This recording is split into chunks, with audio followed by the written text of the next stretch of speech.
미국장은 금리나 기대감으로 인해 마지막 주 첫 거래일 상승의 움직임을 이어갔습니다. S&P 500은 정고점이 곧 다가오고 있으며 사상 최고치에 근접하고 있고요.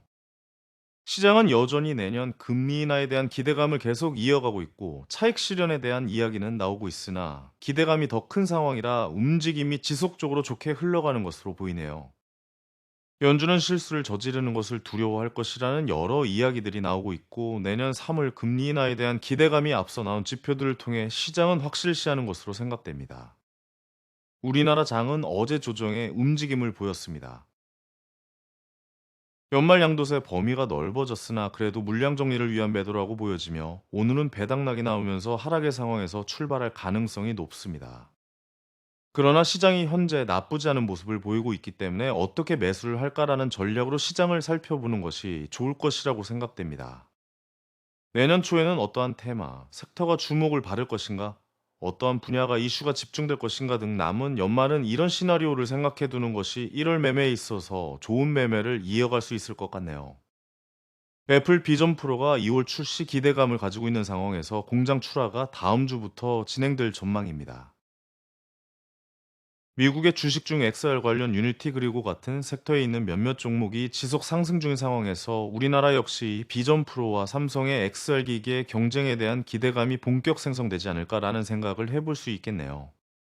금리 인상의 대표적인 피해 섹터로서 앞으로 경쟁을 앞둔 섹터이기 때문에 XR 쪽의 접근 시나리오 구성도 하나의 좋은 관심 분야가 될 수 있을 것이라고 생각입니다.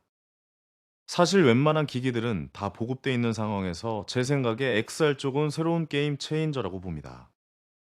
윤 대통령은 어제 저출산에 대한 언급을 진행했습니다. 어제 아침에 제가 이 이야기를 했었는데 딱 맞춰 정책을 발표했군요. 다음 달 대통령이 직접 주재하는 회의 그리고 정책 발표를 앞두고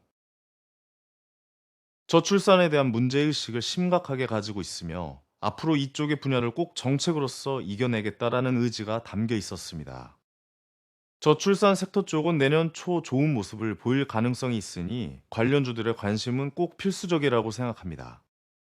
내년 4월 조각 투자에 대한 증권 시장의 개설 준비가 마무리된다고 합니다. 미술, 음원 등 조각 투자 시장에 대한 활성화로 보이며 최근 관련 섹터들의 큰 상승이 나왔으므로 수혜 분야의 종목들을 다시 한번 체크해 보는 것도 좋겠습니다. 태양건설이 제 시행 기초법 1호 기업이 유력하다고 합니다. 워크아웃 관련이며 이르면 이번 주 신청할 것이라고 합니다. 최근 뉴스가 많이 나오는 부동산 PF 관련이며 PF 부실 우려로 이어지는 상황에서 태형건설이 자금 마련을 위해 매각을 어디까지 할 것인가 여부가 시장에 적용이 될 수도 있겠죠.